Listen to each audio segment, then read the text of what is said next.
2012 সালের টেট পাশেরা এবার আদালতের দরজায়। নমস্কার বন্ধুরা, ভিডিও শুরু করার পূর্বেই তোমাদের কাছে অনুরোধ করব, চ্যানেলে প্রথমবার এসে থাকলে অবশ্যই চ্যানেলটাকে সাবস্ক্রাইব করে নেবে আর এই ভিডিওটা ফেসবুক হোয়াটসঅ্যাপে শেয়ার করতে পারো। তো চলো বন্ধুরা, দেরি না করে এই ভিডিওটা শুরু করে দিই।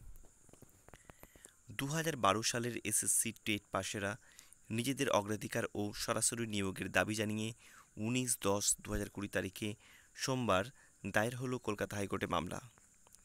চাকরি প্রার্থীরা বঞ্চিত এমনই দাবি করেন, ভেরিফিকেশনেও তাদের ডাকা হয়নি। এই মামলার অন্যতম আইনজীবী দীপেন্দু চ্যাটার্জি দাবি করেন, 2012 সালের টেট পাস চাকরি প্রার্থীদের সংশয়পত্র থাকা সত্ত্বেও তাদের নিয়োগ দেওয়া হয়নি। ইতিমধ্যেই অনেকে ট্রেনিং সম্পূর্ণ করেছে, সমস্ত যোগ্যতা থাকা সত্ত্বেও নিয়োগ থেকে বঞ্চিত হওয়ায় অবশেষে মামলার পথে চাকরি প্রার্থীরা। বারবার কমিশনের দ্বারস্থ হলেও লাভ হয়নি, এমনই অভিযোগ চাকরি প্রার্থীদের। চাকরি প্রার্থী সুশান্ত জানার অভিযোগ, অবিলম্বে আমাদের নিয়োগ দিতে হবে। আমরা সব দিক থেকে বঞ্চিত, আমাদের বয়স বেড়েছে, কমিশন ও কোর্ট বিচার করুক।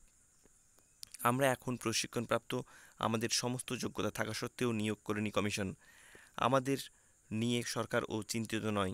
সরকার 2015 নিয়ে সদিচ্ছা দেখালেও আমাদের নিয়োগের ব্যাপারে কোনো ইচ্ছা দেখায়নি, তাই আমরা আদালতের দ্বারস্থ হয়েছি।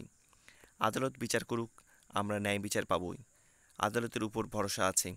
ইতিমধ্যে কমিশন 2015 সালের আপার প্রাইমারি মামলা নিয়ে নাজেহাল। আপার প্রাইমারি শুনানি চলছে, সব মামলা প্রায় শেষের পথে। টেট নম্বর বৃদ্ধি, নন ট্রেন্ড সহ নিয়োগ সহ একাধিক অভিযোগ জেরবার কমিশন।